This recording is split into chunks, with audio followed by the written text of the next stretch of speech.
Elliot, welcome to the show. Thanks for joining me. Thank you for having me. Thanks for having me. And there's so many different directions that my mind and my words can go with this particular chat. But given the breadth of what you do, and you own over 10 businesses now, I want to go back to that very first business. And at the age of 13, what was the why, and what prompted you to start a business at that age? Well, I think the main thing for me was financial freedom was always something I wanted. I was always driven by money, actually, to start with. I think I didn't come from a wealthy background, but for more than anything, I saw that I didn't want to be in a position of financial constriction. And okay, how do you earn money? I'm looking at everyone else with their paper rounds, this, that, and the other, and I was really drawn to.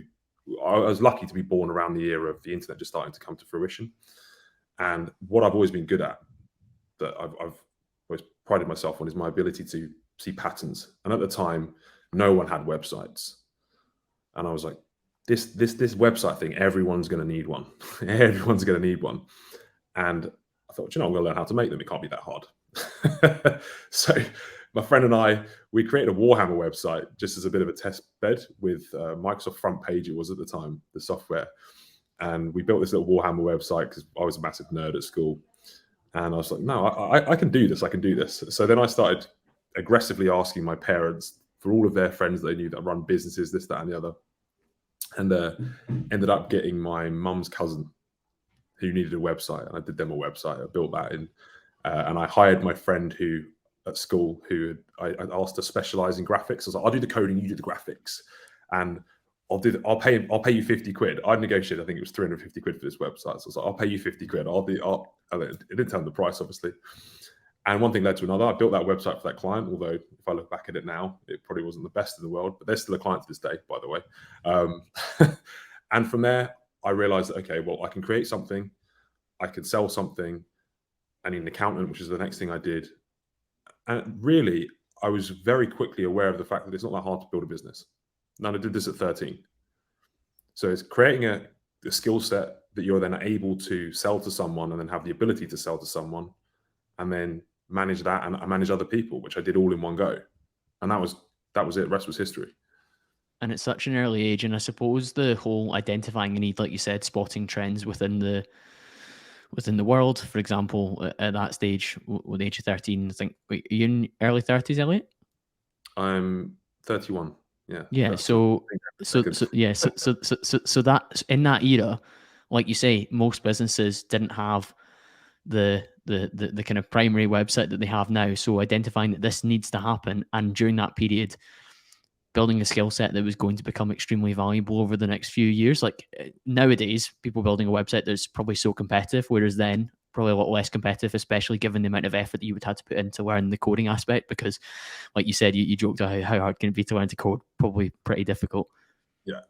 So the thing is, as well, one big thing that people neglect here is a lot of people look at business owners that are very successful, and a lot of business owners as well think that egotistically that they got to the level they're at because of purely how good they were at business. Well, yes, a prerequisite to be very successful is your ability to create businesses. However, what I have seen is quite often the differentiating factor between someone who is mega successful and relatively successful was the vehicle they picked. So it's hitting the right business at the right time. And they having the prerequisite skill sets to be a good business person is one thing. Jumping in the right vehicle, or the right boat, as I like to look at it, is the most important factor. And as you just said there, you can be the best business person in the world, but if you are in a vehicle that hasn't got the ability to carry you, or you're a very competitive market, or you're not on that wave, you will only go so far. The way I like to see it is I'm trying to get on the top of a tsunami wave that's just breaking. And then I can use my skill set. You do have to have a great skill set and be a good businessman, but most people look at it and just say purely it was ego. It was me. I did all of that. Well, no, I look at it as luck, a bit of luck, and a hell of a lot of predictive timing to get the right vehicle and vessel to get me there. Timing's significant. I completely agree. And that whole meme where and this relates to the education system, which I'm sure we'll get onto in this discussion. You've got the meme where it's like the fish being judged on climbing the tree. In the same way, you might be somebody who's brilliant in one particular sector of business, but if you apply yourself in the wrong vehicles, you were terming it, then you're going to be judged to be insufficient. Your business will fail. Whereas if you have the skill set that you apply to website building, and you've applied it to so many others over the years since. It just happened to be that you chose the right vehicles to be successful, because there will be ventures that you did that didn't work out as well because maybe your skill set wasn't quite primed to be there, or you didn't time it quite as well in terms of your entry to the market. I know a lot of people got into the whole selling weights equipment during the pandemic when the gyms were closed, and some people timed it perfectly and they boomed. And then when the gyms reopened, the demand is still semi there and you can be relatively successful, but you missed the kind of exponential growth when you could have particularly blown up. And I see that a lot of the time when people maybe jump onto trends too late and they join when the tsunami's perhaps on its way back down. So this is the thing: if you've got an amazing skill set and you're a good marketer, then apply it to a business model that's really flourishing at that point. Like you said, if you're a great marketer after that window is shut, no matter how hard you push, there's only so far you can go. Yeah, you might go further than other people, but it's still limited. And a lot of people get stuck in the rut of, this is what I do, this is what I'm going to continue to do. Whereas I'm very much the advocate of, okay, well, I need to be a pragmatic realist here. Say, well, I'm a good business person, but am I really in the right business model? Am I really in the right? So this is why I pivoted recently into outsourcing. So one of my biggest companies and fastest growing companies for that reason is virtual assistants outsourcing that we upskill and implement into solopreneurs and small businesses across the world. And right now that market is absolutely blowing up. Same with online education, which is the other thing that I'm involved in. And there's a reason I picked those two things and have moved away from the conventional marketing and consultancy that I was in to those models, because I knew my skill set, although would be great still in those other models, is going to be far less fruitful than if I applied it to a model that is, I'm on top of that wave that's just breaking. Yeah, I can completely understand, and I can see that. That's modern day, but I want to go back in time again. And your first 7-figure business was your lighting retail business. What did you learn from that venture? Okay, learned that e-commerce is great, very expensive and difficult. But the biggest lesson I learned was with regards to my business partner at the time, which actually ended up being quite a nasty breakup. So the thing I learned the most is I was quite young when I was running this. This is pre end of uni, so I was in my teens still when that was growing. It was in my early 20s that it all fell went tits up. And the biggest thing that I learned is that I didn't take enough accountability for a lot of things within that business. So I think as a good business owner, you should always take accountability for everything that goes wrong. And you have to ask yourself, what could I have done differently? And yes, although I was let down by the business partner I was in business with, who was a lot older than me, the crux of it was an expensive lesson for me that when you're in any endeavor with anyone else, you still have to be accountable for the things that they're doing. And you can't hold them responsible if it all goes Pete Tong. So from that essence, I learned how to be more accountable to myself within the business, how to ensure that I'm taking more control and overview of those things and elements within that business, and pick your business partners more wisely. I think one of the biggest things I learned is you should only really ever go into business with people that don't need money. So that is one of the biggest things I learned, that I will only now go into business with people that are fully self-sufficient, have got plenty of money, and they are fully invested in that business to make it grow, because the oxygen and lifeline for a business is money. And if one or multiple of the directors are requiring lots of money from that business, it will stifle the growth. Desperation makes people act very, very strangely and make things and decisions that are perhaps not rational. Whereas if you were in the headspace that this is just, we're going to reinvest back in, we're going to grow it, and somebody else is pulling in the other direction, the left hand doesn't know what the right hand's doing. Absolutely. And another thing that I learned from that is, because of its collapse and my ability to rebuild new businesses, I learned that it wasn't by luck.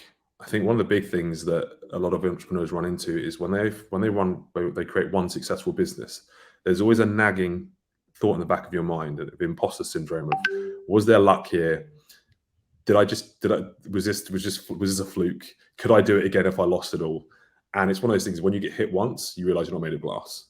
And when you make it back again and you do better, there's inner confidence that actually, no, I have the skill set here and I can act accordingly. And you can act more openly, more. For me, certainly, I was less constricted with my decision making after that point, because I wasn't so coveting what I had built. I understand. I understand. One of the things that I'm keen to ask you about when it comes to being accountable for your own behaviors, but also those of like maybe business partners and directors that are involved with you, are you like, how did you learn to have better difficult conversations? Because clearly there was a difficult conversation that needed to be had that might have meant that that venture might have lasted better. Maybe you could have taken over the entire business. Like difficult conversations are something that a lot of people shy away from in modern society, but you're clearly somebody that must be able to do that now, given your success across so many different platforms. It's inner confidence and your ability to have confrontation is very difficult. I was actually chatting to my videographer about this the other day because he's privy to a lot of my conversations. He's in the car, he follows me around a lot. And I have quite heated conversations with people. I'm very direct, and I'm very emotionless when it comes to business because it's not domestic. This is business. There has to take the emotional element out. And he said to me, "How do you say these things to people? I wouldn't have the confidence to pull someone up on something or have that difficult conversation, like you say." And honestly, I was massively confrontational. I still am, really. I don't enjoy confrontation. However, for me, it was a difficult learning curve that I basically was born out of necessity. I was hurt enough from not being confrontational enough to realize that if I don't change, I'm going to keep getting steamrolled. And it was one of those, you could tell me till you're blue in the face that I needed to probably be more direct and more assertive. But some lessons in life, you cannot coach someone. Some lessons in life you just have to learn. It's, for example, if someone said to you, having all the money in the world won't make you happy. You say that to a poor person, they still have to go and get all the money in the world before they learn that materialistic things don't really make you happy. 9 times out of 10, there's a lot of things like that until you get hurt enough or you've actually gone through it, you won't really learn it. So if I'm trying to mentor someone on that, it's very difficult to do because it's just something you have to be able to do to survive. And I think some people either have it or they don't, or they either learn to do it or they don't. And ultimately, without that ability to I'm not being confrontational for confrontational sake, it's confrontational and assertive and direct with conversations that have to be had within business. Otherwise, things don't move forward. And ultimately, if you can't learn that skill, you're probably not ever going to be a CEO or a good manager or top manager or director of a company. I see it in business to client conversations as well. So if you don't, as a so I manage a lot of corporate accounts in terms of as a relationship manager, and if I fold over maybe a customer complaint that's not justified, or they want a discount because the price have gone up in terms of the raw materials, and I just always give the easy answer and I never push back or show any form of backbone, then my profit margin goes down. My ability to have more difficult conversations goes down the line with them, goes down as well, because you've never ever stood up or been direct. So confrontation for confrontation's sake, terrible. Confrontation and being firm when necessary, it actually earns you respect with people as well. Like I like to think that my customers get a really, really good service from me. However, at times I may be quite strong and bolshy with them to say, well, actually, like, do you realize that shipping costs from China have gone up 10x since last month? Whatever it is, it's actually gone back down now. But that was a conversation I was having a lot over the past 2 years, and of course that meant that prices moved with that. And by having that conversation and giving some context to it as well, you actually earn their respect, and they're like, okay, Colin's really tuned into the market and why this is the case. Whereas their other supplier might just be saying to them, oh yeah, your price has gone up 10% and take it or leave it. Whereas I'm trying to explain why, but also being firm about it rather than just being like, oh no, like, let me try and get you another discount. Like, it's very, you can be weak and people lose respect for weak people very, very quickly indeed.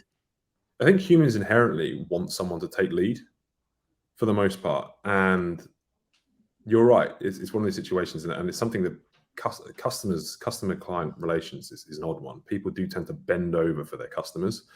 And I think humans inherently smell desperation. They smell desperation, and if a client knows that you need them, they will just take you for a ride. They'll just take you for a ride. It's the same with being in a relationship. If you're in a relationship with someone and they know that they have the power, you're punching, right? It's the same thing. They will just take everything from you. They will bleed you dry and leave you like high and dry. And client relationships are no different. You are there. They're paying you for a service. They're paying you for your expertise. So you can sit there and listen to my opinion, because that's what you're paying for. And as long as you can justify it, I'm not saying controversial sake, but if you are making a valid argument for a specific reason, because prices have increased because of Brexit, because of COVID, this, that, and the other, shipping containers have gone up. This is what we're going to do, and this is how we're going to play it. You can either take my advice or go somewhere else. Giving them discounts and bending over for them will only leave you far worse off. Vulnerable, feeling very exactly. sore from the experience. Yeah, exactly. Vulnerable for it. And next time round, when you maybe have another legitimate reason, they're just going to run all over you again. And that's how businesses fail in the end, when you constantly bow to the needs of your customer over your own. It should be a win-win situation as much as possible. But equally, when you're in a situation where you can't win, you've got to make that clear why to the customer that things have moved in the right direction. And I always think having a direct, like, clear conversation with reasoning behind it earns so much more respect, as you say, rather than just than folding. And I imagine over the years since your initial first largest business, you probably had numerous difficult conversations, both with customers, but particularly with maybe partners or people that you're dealing with in the space as well. Well, ultimately, I think this all comes down to sales, right? So everything in life is a sale. And ultimately, if a client or a business is in a transaction or having a conversation with another, the one that gets their way is ultimately a better salesperson. Because people think of sales as like a financial exchange. It's not always. The majority of sales is just maybe you're chatting to your partner and you want to decide on which restaurant to go to. The one that gets to go to the restaurant they want to go to is the better salesman on the day. And it's that same thing over and over again. If you want your way within a company, within any decision making within that, you've got to be a good salesperson. And like you say, you have to be great at putting that point across. You have to be great at selling that point, justifying it, and being assertive enough to make them follow you. And that's what great leaders are. That's what great business people are. They're ultimately internally very good salespeople. It's like you asked me to get on this podcast, for example. That was a sales transaction. Everything that you do is a sale. And if people realize that and think sales get a bad rep, but interactions between everyone is a sale. Absolutely. And if you believe in what you're selling as well, I think that helps too. Like, given the range of businesses that you work across now, like marketing agency, you've got your HMO properties, you've got an aesthetic studio with your wife, and a host of other things. How important is diversity to you when it comes to business to protect yourself? I think it's becoming less and less important. So for me, I actually went into massive diversification mode after I lost my lighting business, because that was a multi-million-pound a year business. That was revenue. I wasn't earning millions of pounds a year from it, but I was doing good six figures a year. A lot of e-commerce people like to brag out how many they're a six-figure business, seven-figure business when they're doing that in revenue, but they're spending the same amount in advertising and product. But no, I was earning good six figures at it from in my teens. I was doing very well, and that falling on its arse when I had mortgages, I had a great house, I had a good lifestyle that all of a sudden I had to pay for, was like, wow, I don't want to get into this situation again where I had a lot of eggs in one basket. I had my web design company. Luckily, it was running enough to cover my bills, but it was a massive scare. And from that point, I probably went a little bit OTT with diversification, to the point at which I had so many businesses running that none of them flourished as early as I would have liked them to. I think diversification is important, but at the right time. If I was to go and redo this all again, I would have gone back to just really focusing on one main vessel, one main business, until that was cash flowing so heavily that I could build more wealth up and then employ the right people to run that and then look at other businesses. What I didn't do was employ the right people fast enough, and I was still wearing too many hats and too many businesses, which was constricting the growth. So risk diversification is important, but at the right time, because you can make a lot more wealth far more quickly if you keep your vision on one thing at one period of time. Being a specialist. Okay, being a specialist rather than a generalist. Because growing business is fucking hard. It's really fucking hard. As you know, it's not easy. And you're trying to do two at the same time, three at the same time without the right teams, you are going to get pulled, stretched, and ultimately burnt out. And you're always going to hit levels that you can't break through because you're unable to give your time adequately to all of them. One of the things you said there around scaling businesses and growing them is hiring the right people. I've heard you say before that you've actually hired people that you've like trained with in the gym or met in the gym because you understand maybe like how they're wired a little bit more. Why do you think that's an advantage?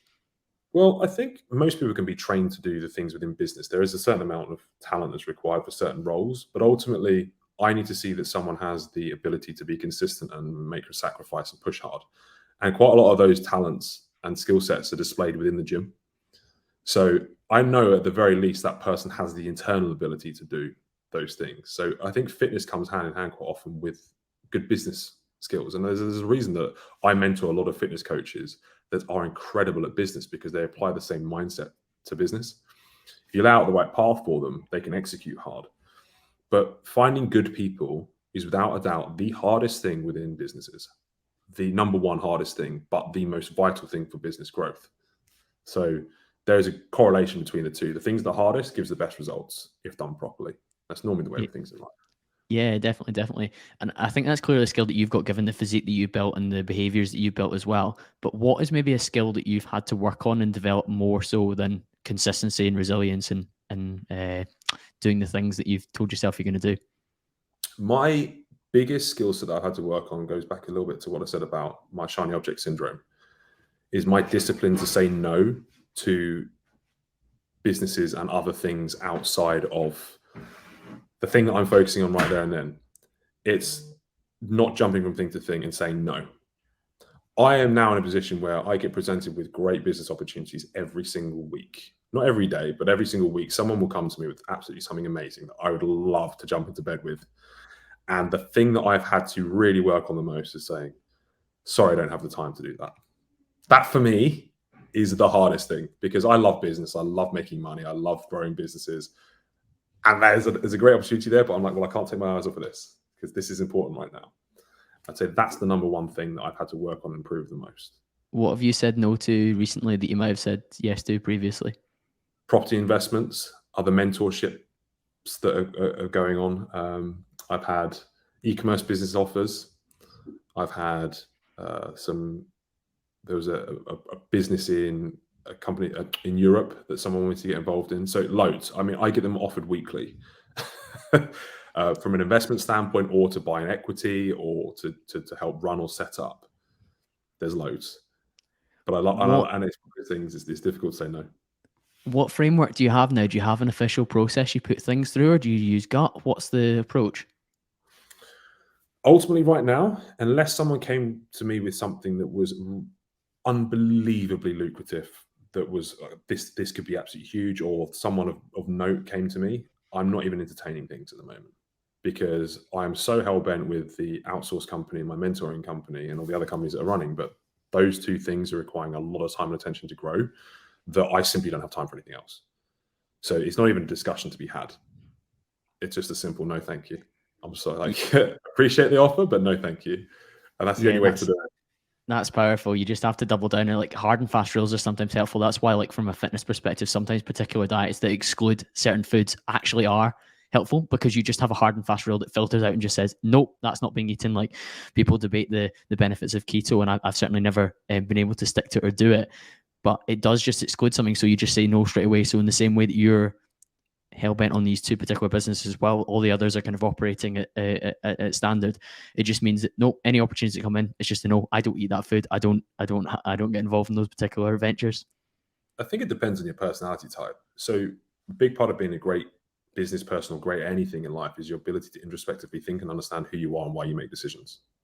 And one thing that I've realized is I'm a very extreme, all or nothing kind of person. So the way I work really well is, like you say, yes or no. And if I'm doing it, I'm going all in. And if I'm not doing it, I'm definitely not doing it. There's no middle ground. I'm not that kind of person. I've realized that. I'm not going to try and retrain myself. And introspectively thinking is maybe figure that one out. So I act accordingly. I either say completely no, or I'm coming. And if I'm coming, I'm really coming. There is no half measures. And it's figuring out whether or not you respond to those kind of things or you don't. Some people can have a really immediate diet. I'm either full on attacking a diet, eating dust and sawdust and air, or I'm not on a diet. Like there's no middle ground for me, and that's how I like to function. Yeah, self-awareness is something that it's a common theme through a lot of my guests, and how they've got to that situation has varied massively. How do you think you've worked on understanding your own personality types?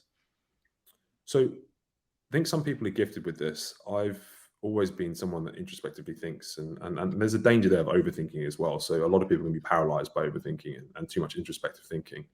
But it's the most important thing in your life to understand why you do certain things and what actually makes you truly happy. And what happens is society starts to place things in your head where you think you're doing things that are based on your decision making, but ultimately it's for the society that's portrayed those or pushed those things on you. And I actually have a framework for thinking things through and introspectively thinking. I ask myself certain questions. I've actually done a free course on it, by the way, which 100% free, which gives the first part of that course is introspective thinking, asking yourself questions, actually doing a video to yourself, videoing it to yourself, explaining to yourself why you do certain things, why you're in this position, are you happy, and actually having that conversation, and you can watch that video back. It's very difficult to do.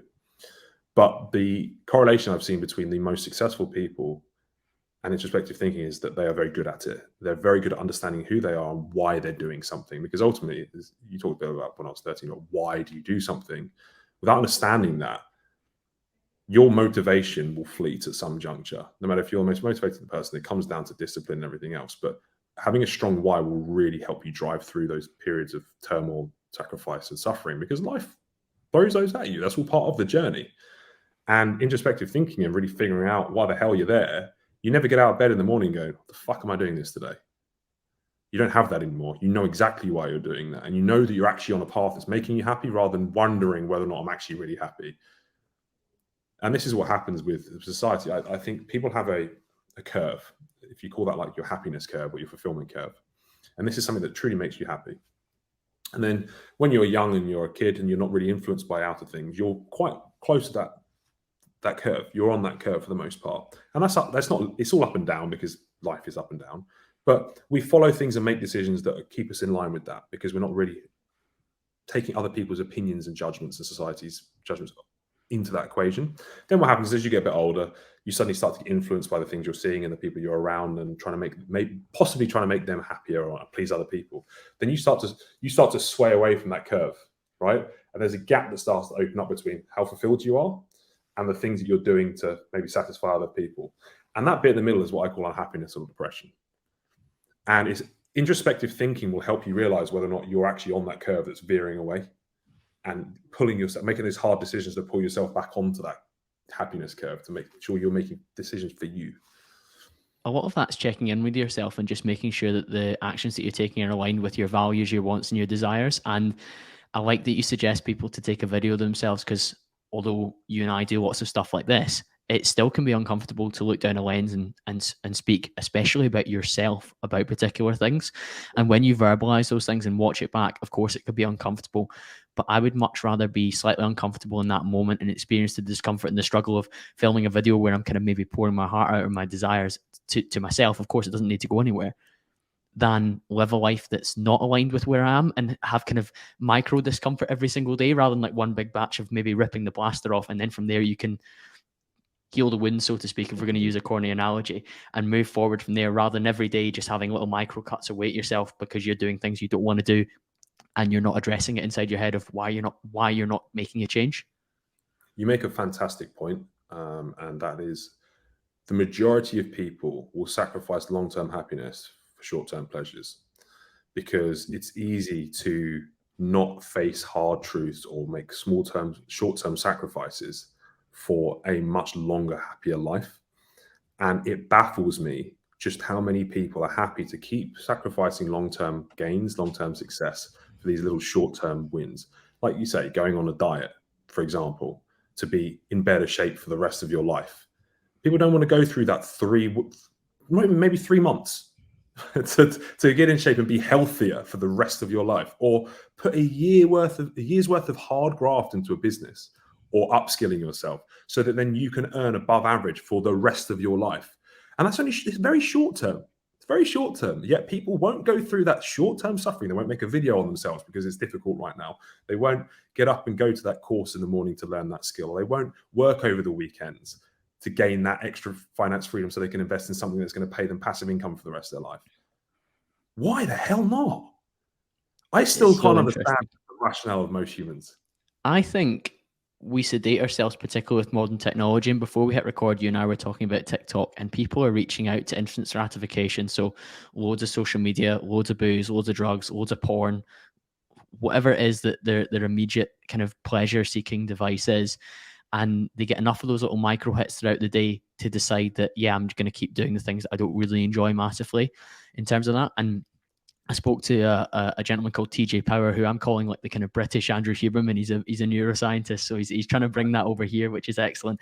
And he was talking about all the different hormones that we've got And he was speaking about dopamine, which is effectively an effort hormone, and we're getting dopamine all the time from sources that we wouldn't have been able to access ancestrally in terms of our evolution. And one of the biggest problems is the pleasure is often in the pursuit, but there's no level of like pursuit or effort that you get from looking at your phone because it's really easy. There's no level of pursuit when it comes to going and finding a video on Pornhub and having a wank. That is not like, that's not how we were designed. We had to go and make an effort previously to achieve these dopaminergic highs, and nowadays we don't have that. And I think people satisfy themselves, and maybe like they hate their job, they hate what they do, they've got this micro pain, but they kind of sedate themselves throughout the day with little highs. They'll watch 3 hours of Netflix at night, they'll watch 2 hours of TikTok every day, they'll watch porn, they'll drink themselves into oblivion every weekend. It's very funny to watch how people are keeping themselves content within the system and the way that they're living. It's crazy, and you're right on that. And I think another massive thing as well is people watching motivational shit as a procrastination tool to not be motivated and do something. The amount of people that will sit there watching a motivational YouTube on mindset, wealth creation, whatever it may be, and then not go and action something because they feel like they've got motivated from that video is astounding. Is absolutely astounding. Motivation, masturbation, yeah. I see it a lot. You see it with public accountability as well, Elliot. So how often do you see, and maybe you've mentored people that you've had to let go or really shake them, who are always like, big things coming, I'm going to launch this in the new year, be ready for it, people. And they announce it and it gives them a bit of a buzz because people are like, oh, amazing, like exciting, like fantastic. I'm looking forward to seeing what you launch, whether it's a new product, a new service, or you're going to compete in a physique show, or you're going to do a photo shoot, or you're going to do this or that. And people, by announcing that, get a little bit of a buzz, and they often never end up doing the actual thing because nobody holds them account. Like if somebody that I follow on Instagram, out of, I don't know, 700 people that I follow, announces they're going to do a show next June, and they're like, oh, I can't wait to smash it on stage, I'm not going to check in with them and be like, why didn't you do that competition in June that you said you were going to do? So they got the initial buzz, but they never got held accountable to it. So I wonder if you've experienced that, where you see people who like maybe talk the talk and never walk the walk, and they just benefit from the fact that they've talked the talk enough to keep them plodding along doing the thing they've always done. That's another extension of the motivation. People that will sit there and consume motivational stuff not to do anything. And dreaming is one way of satisfying your brain's ability to say that, okay, I'm going to do something in the future. I'm going to do something manana. And something out there gives them that thought process that, okay, I'm being productive because I know that it's going to happen. And deep down, unless you make that ability to, or you create an actual goal with a deadline and a KPI, there is no, okay, let me rephrase this. What people do is they don't specify the framework for failure. Because if you don't specify the framework for failure and you make that very gray, you won't ever let yourself down. So they didn't say to themselves, okay, I'm going to do this show. If I don't do this by this date, or I don't do this by this date, this is a failed endeavor. They just leave it very open. So therefore they can never fail at the thing that they're saying they're going to do. So what I do is, if anyone that I'm working with, or even myself, if I'm setting myself a goal, the first thing I'll do is I will specify the framework for failure. What does failure look like in the situation? Because then I can quantifiably say this was a success or this was a failure. Because I'm not scared of failure. I think a lot of it comes back to the fear of failure, which is paralyzing people as well. So they want to do something, they're desperate to, but they're so petrified of what other people might think, or the fact that they're going to let themselves down, they won't even action those things. And then they don't set the framework for failure. And then they can just happily plod on through life, or not, probably unhappily plodding on through life with the mindset of, I don't really know if I'm failing or not. So there's, I think that's a super important thing to take note of, is making sure you set the definitions of failure. I hadn't quite thought of that before, but yeah, when you start on an adventure, knowing what good, average, and bad looks like can be very, very helpful. And the bad part would be the failure in terms of, I've not completed this endeavor by this particular date with this particular level of success or metric that I'm measuring it by. We spoke about on just previously about fast pleasures, and one of those is TikTok, Elliot, and you've really, really doubled down on that this year. You built a strong following of 45,000 but 45,000 people, but you also are getting reach well beyond that as well. How are you finding that platform? Absolutely love it. as we were explaining on prior to this podcast, attention is the new currency of the world. And right now, it's all plonked on TikTok. It's the most downloaded app. There's more people using it than anywhere else. The algorithm is fantastic in giving merit to the creative, not the creator. So what I mean by that is you don't have to have a huge following to do well on TikTok. You just have to make great videos. So it puts everyone on a level playing field. It wasn't that some guy got into Instagram 5 years earlier than everyone else, and now he's got a great following, so he's still getting pushed. I can go on TikTok as a new account, create something phenomenal, and I will get rewarded for that. If you create the best YouTube video on the planet, but you have no followers, it won't go anywhere. That's it. TikTok has understood where the 21st century of attention is going and the way, and the other apps are following. The other apps are all going to start. Gary Vee calls it the TikTokification of social media. And with that, you have to be relatively polarizing with the stuff you're saying. You can still educate on there, but it's a very different consumption platform. Every single social media platform that you use uses a different tool. So if you're trying to build a business, for example, or a personal brand, let's call it personal brand. If you liken this to building a house, the social media platforms are different tools and materials for building that house. And yes, they will all contribute to building that house, but they are used in a different way. And what people are trying to do at the moment is use all different social media platforms as the same tool. For example, using a spade and a drill both have their uses, but within the context of building a house, you have to use them very differently. And TikTok is one tool, and Instagram is another tool, podcasts are another tool, YouTube is another tool. And if you're trying to build a personal brand, you use them differently. And the same person consuming TikTok will respond differently and consume things differently on Instagram and LinkedIn, for example. And people think, well, I'm just going to put the same content out on all platforms. It doesn't work that way. Even if it's the same person on all different things, they're viewing it at a different time of the day. They've gone on there for a different purpose. They're using it as a different tool. And you as a creator have to think about that and the nuances and the context in which you do it. And as you've seen from my TikTok, it's far more vague. It's quite direct. It's very opinionated, and it gets attention. That's the whole point of that. Yeah, one of the things you were talking about is the fact that we live in quite a, what I think you termed, and I would agree, is a bit of a weak society, and we have a very much a snowflake generation. You described that as a competitive advantage. Why is that? Because if you're lining up to go play a sport and you need to get picked, you're at school, and all of your classmates are absolute animals, you're going to struggle. You're going to have to work a hell of a lot harder. I love and thrive off the fact that I'm going up against very weak people for the most part. I'm not going up against sharks. There's plankton floating around. There's snowflakes dropping around, and I can go out there and just dominate. And I always knew that my mindset was stronger than those that were more talented than me. And because they've got that snowflake mentality and everyone's getting weaker and you can just go and take their dinner money and their lunch money. Ultimately, because business is cutthroat, it's competitive. Now, you're still creating value and you're looking after your customers. That's my sole goal, is to help as many people as possible. But if my competition is weak, then my job is easier. Yeah, I completely agree.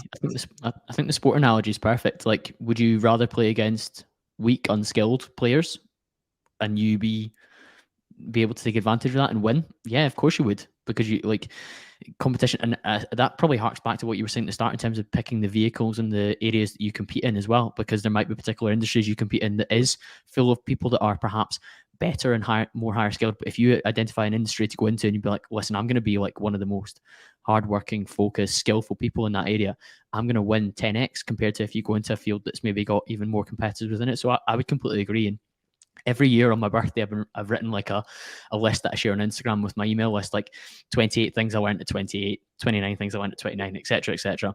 And one of them, and it always stays in, personal responsibility remains unfashionable.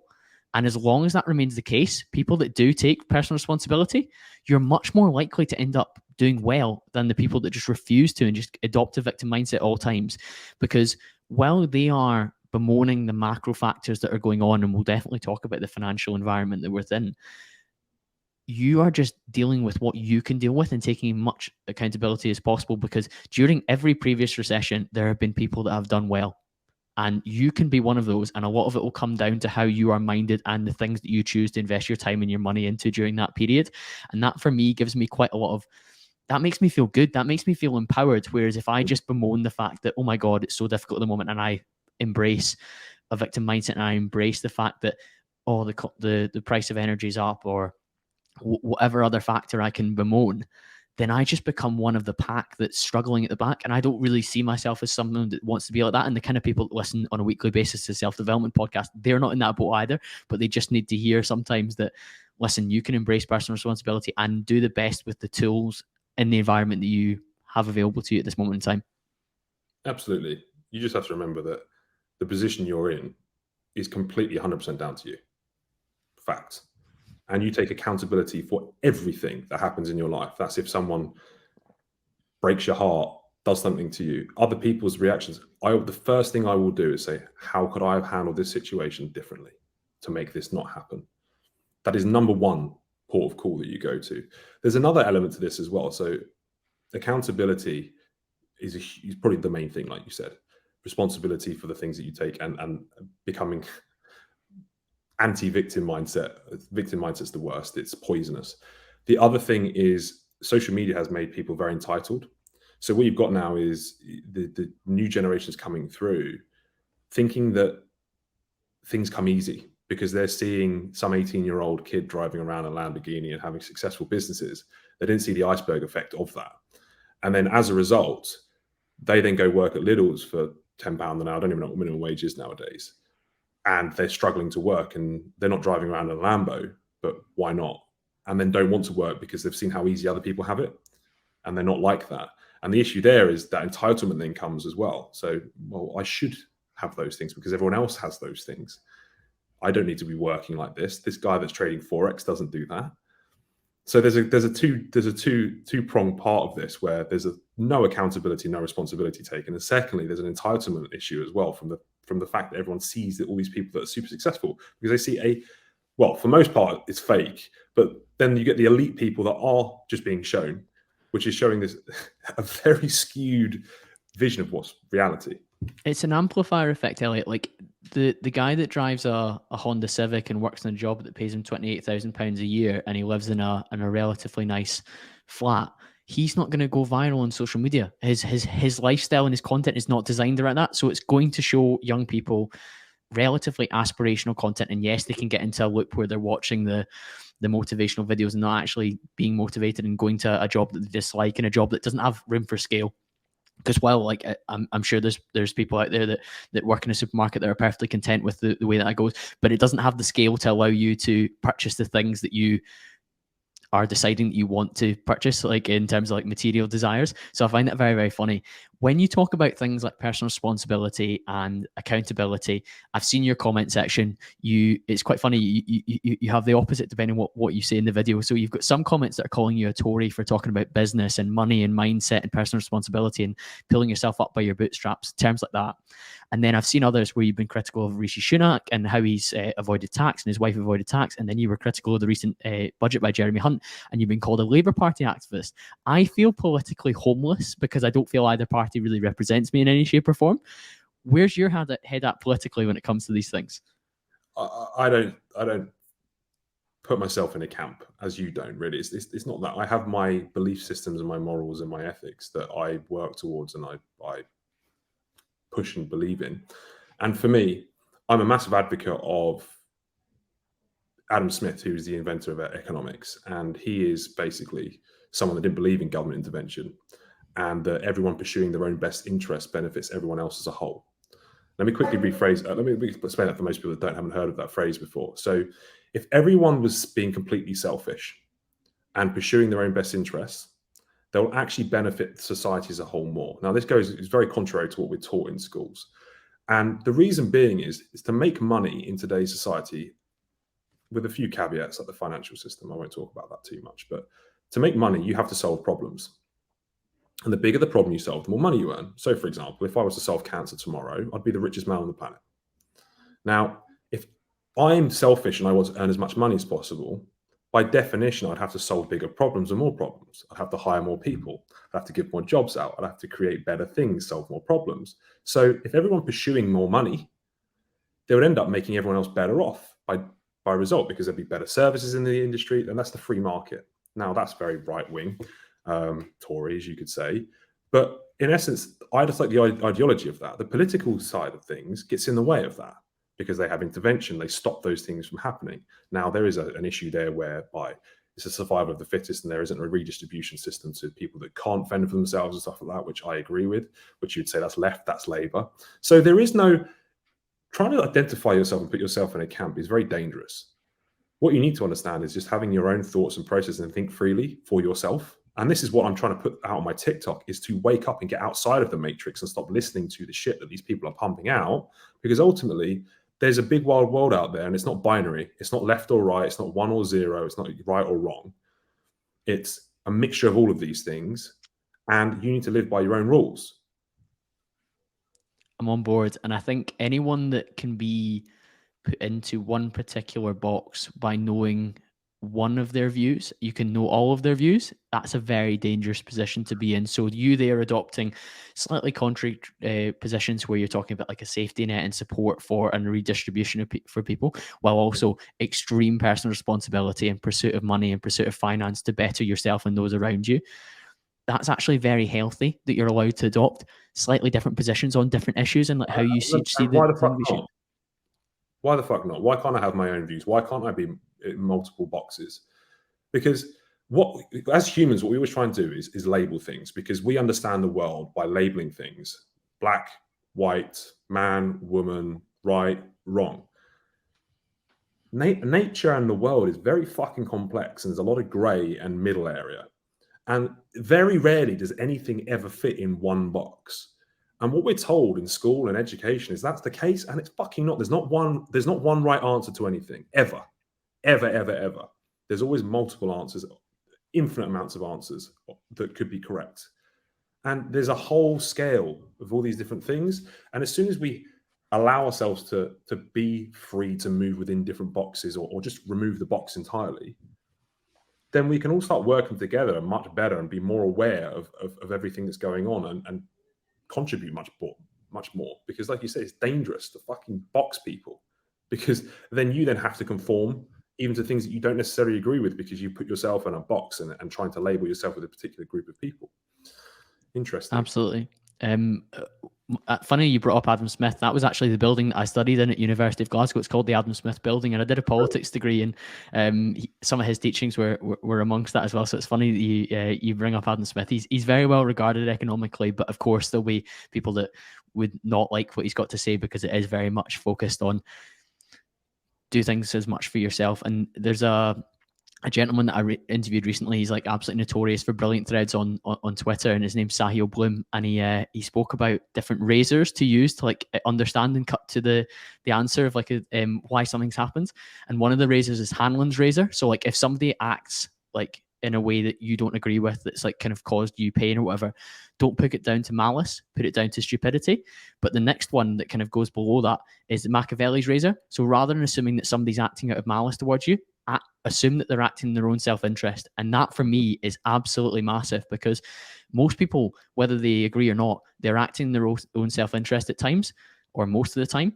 And if we can understand that, and if we actually encourage that people to be more open about that, if people acted in their own self-interest and were more direct and forceful about it, then they would end up in a much better position, Elliot, like you're talking about there, in terms of being able to financially look after themselves and be really, really self-sufficient. I think the issue here is everyone does work out their best interests. Now, let me give you a couple of examples. So if you run a charity, you're not doing that charity. Yes, you are doing it to help other people, but you're doing it to feel good about yourself for creating that charity. So there is a still selfish endeavor there, whether or not you're being giving. Now, what we have to realize is everyone is out there working with their best interests. And that's governments, that's business people, that's your brother, sister, friends. And when you use that framework you can then start to identify why people are doing things. Because what we're led to believe is that that's not the case. People are selfless. We're looking after the NHS and all these other things for selfless reasons. The government is purely working out of self-interest for preservation, for power. And that enables you to, like you say, as a good business person, you always try and figure out what does this person want or why they're doing something. And that always tracks back to what do they want. And that enables you to read situations better, to give you a much more realistic view of the world, and enable you to navigate these rules and these things that are happening right now more appropriately. Because the first thing I always ask is, what the hell's in it for them? Why are they talking to me? Why are they doing this? Why are they making that decision? Because how are they benefiting from it? If you're naive to that, you're like, oh, they're just trying to help them. No, that is not the case. Trace it back to where the money flow is, what they want out of things. And then you've got a much better example, an idea of what is going on. And I think people are led to believe that there's too many selfless people out there, which is not realistic. There's not. If that's what you're encouraging people to do from a mindset perspective, what are you encouraging them to do from an action perspective during this period where we do have increased cost of living, we've got a recession, we've got challenging periods? What would you encourage them to do? So I actually had this conversation with Mum the other day, and I said, you've got two ways of approaching this period. You've got complete constriction and you've got expansion. Now, with any situation, you have to be careful with the decisions that you make. You can't be reckless. That's just being smart. But with that being said, when time, and you made this point earlier, there's a lot of people make money in recessions. More money is made in recessions than it is in times of economic prosperity. Always. People make the most amount of, or single individuals or institutions make more money out of recession than they do it because everything's on sale. They buy things very cheap. And during this period, the thing my mum said to me was, oh, I think I might have to cut back on, I'm going to throw my mum under the bus here a little bit. I might have to cut back on some bits like this, Netflix subscription, this, that, and the other, because things get a bit tight. I said, okay, you could do that. Or why don't you work a little bit more? So this is the question here. One person would say, right, I'm going to cut and take things away. My initial thought straight away is, how can I earn more and expand into this situation? What can I do to increase?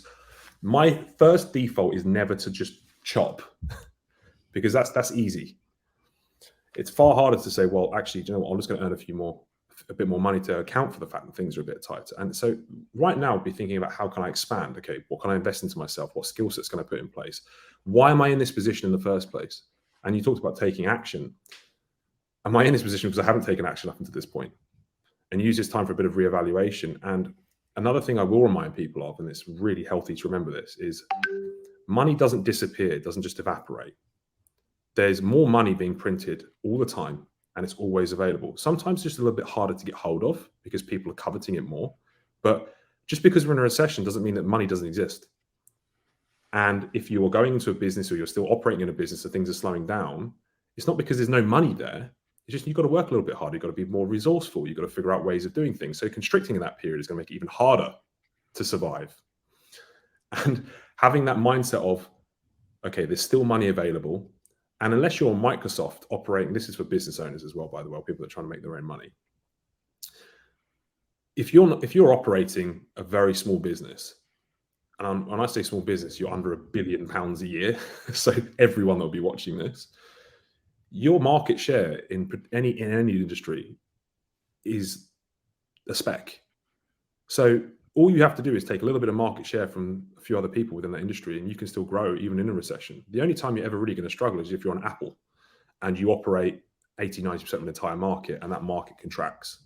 But for everyone else, I've always make it a challenge in these periods of economic decline and austerity to actually try and grow. That's the challenge I make to myself, because if I can make growth in this period, because the money's still there, it doesn't all just stop, it doesn't all evaporate, it's just harder to get hold of.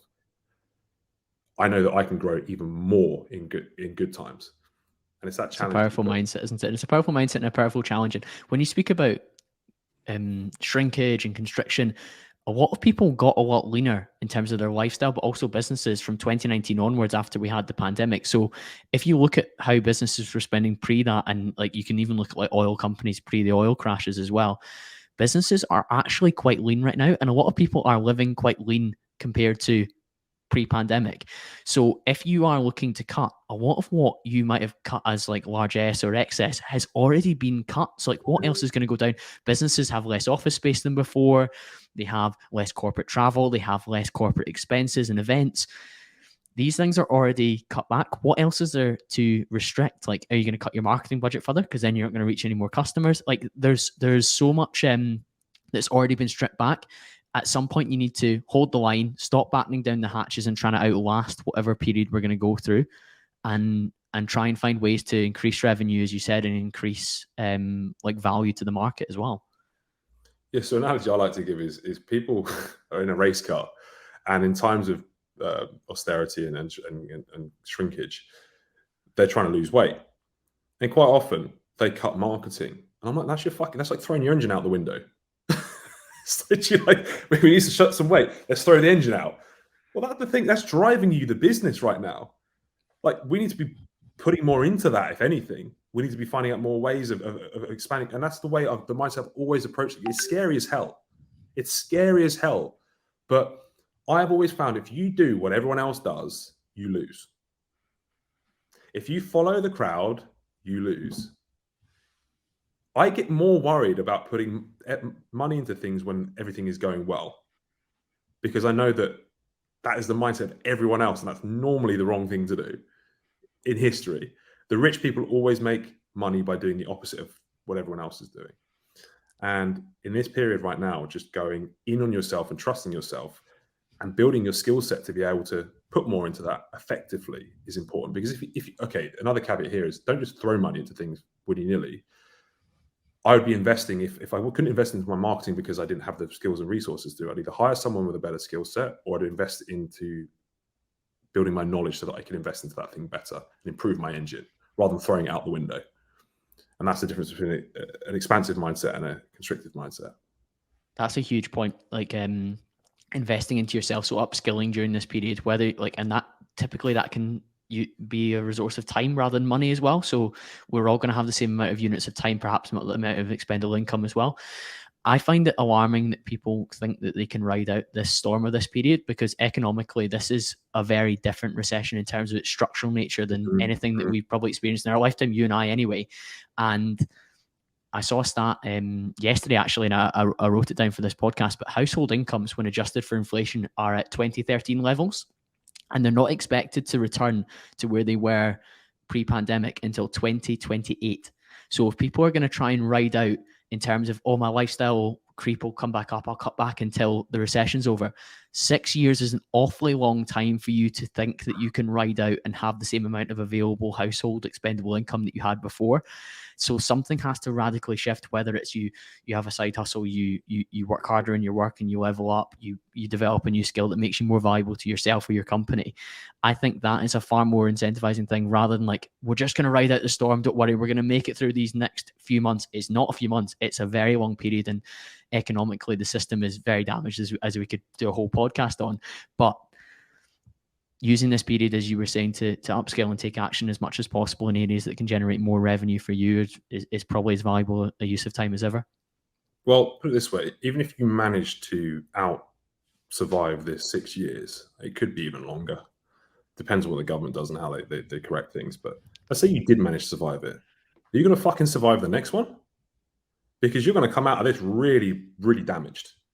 And okay, fuck me, if you get through that by the skin of your teeth, well, there's going to be another one around the corner, because economic cycles, every 8 to 10 years, there'll be another one. Are you going to fucking do this? Are you happy to do this every decade? Are you enjoying this? Is this fun? And you talked about putting money into things. I don't know if you get this a lot. Elliot, if I've got £1,000, what should I do with it? What should I invest in? Like stocks, this, that, and the other. I'm like, yourself. You cannot get a better return on investment than putting it into you. And if you've only got £1,000, that is exactly where it needs to go. Until you've got millions to be playing with and a huge amount of cash flow because you built the skill set up to be able to get that level of income. And even if you put it into something like crypto that you won the lottery on, you have built zero skill sets to then continue to earn money in the future. Let's say you won the lottery in terms of investing in something really well. Even if you made a few million off of it, you will spend that money very quickly, and then you'll be left skillless and in exactly the same position again anyway. So put it into yourself so that you can create recurring income. That's a very interesting point. I've had Nick Majuli on the podcast who wrote Just Keep Buying, which is kind of one of the most popular investing books of the last year. Mm. And he was talking about people asking about like stock picking or can I find the next GameStop? Can I find the next Dogecoin? Whatever it is.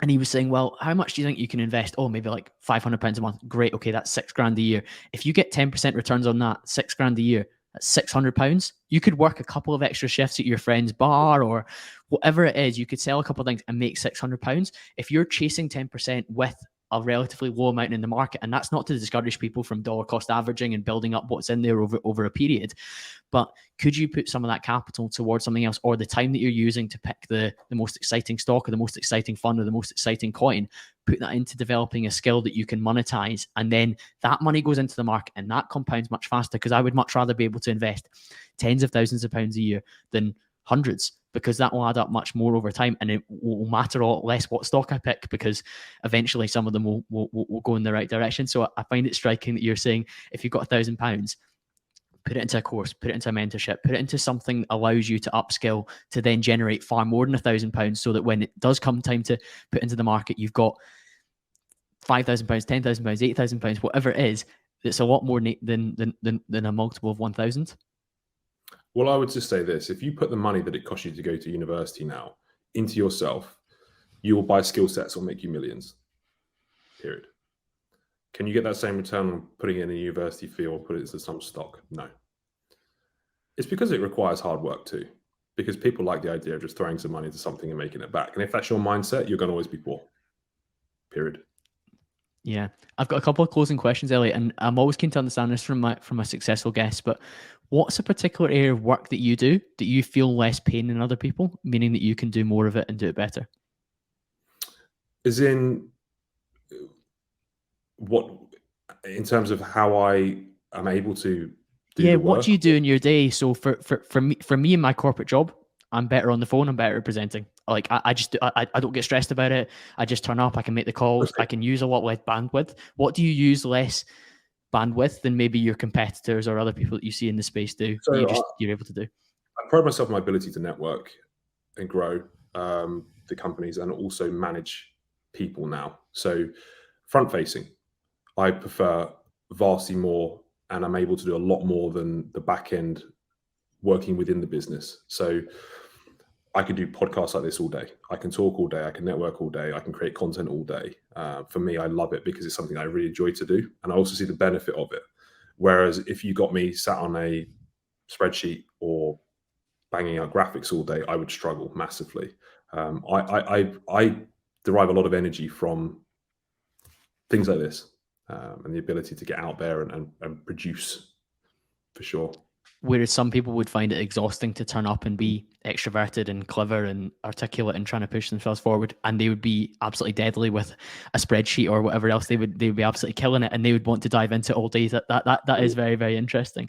And again, that comes back to the self-awareness piece, and that's why I was keen to ask that question, because you understand what your drivers are and what gives you energy and what you can do well or better than other people. And of course, you're going to do more of that, more content, more face the camera, more producing across different platforms.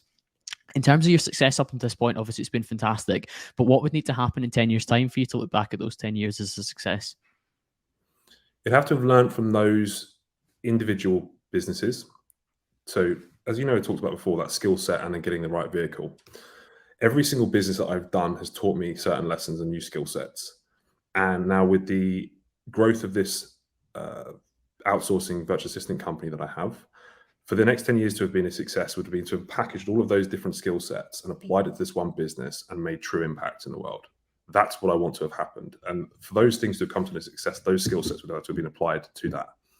Because I'm a big believer in learning from your journey. And that's what I want to happen from this, and then have a massive impact on the educational side of things as well. So it's basically the building blocks of those things that I've learned to create an amazing company that generates a lot of impact on the planet, which will also earn a lot of money. Like I said, the bigger the problem you solve, the more money you earn. So you can make a lot of money creating fantastic value and giving a lot of impact out. Yeah, I've heard you speak to Justin before about the seesaw analogy that you had when it comes to how do you describe it, like goodwill and value versus calls to action. Can you just explain that before we wrap up? So yeah, the goodwill to monetization seesaw. So the way I see monetization, selling things predominantly on personal brand and brand itself, is through giving out value first. I'm a very much value upfront model where you're providing your fan base, your audience, with as much value as possible. And if you see this like a seesaw, you're weighting a lot of goodwill and a lot of value into your followers, and then that gets exchanged for some form of monetization or call to action or sale. And the trouble is, if you overdo the sales side of things, you'll exhaust all of your goodwill and trust that you've built, and that needs replenishing to then seesaw that back up again effectively. And you could also, the other flip side of things, if you give up value forever but you never monetize, you're also going to never have any money in the bank. So what happens is it tends to be a trade-off all the time, where you're seesawing between goodwill, building goodwill, giving out value. This podcast, for example, you're producing a great valuable service and a great source of a resource to your followers. You're building goodwill, you're building trust, which at some point in the future, should you want to, could monetize it against something that you're offering. And that will also give value, but the trust there has been built because of the goodwill that you've built. And that will seesaw between the two. I like the analogy, Elliot, and it's a great note for us to wrap up on. If people would like to continue the conversation with you, where should they head towards? Well, you can find me on TikTok on Elliot Wise. Instagram is Wise Elliot, and YouTube, Elliot Wise. I also have my free resource, which is on elliotwise.com, which for anyone that is stuck, that's trying to go forward, I've created this completely free of charge. I'm never going to monetize it. It purely is to help people that maybe are struggling to get out of the rut that they're in. They can't introspectively think. They don't know. They've got all the desire in the world to move on, but don't know how. They haven't got the network, the systems, the parents to move forward. So definitely go and try that out. And it's some hard questions on there. A lot of people won't finish it because it's very difficult and there's difficult things to ask yourself. But the people that do will have a very bright future. I love that, Elliot. All 4 of those will be linked in the show notes, guys. And I'll be back to speak to you all again very, very soon.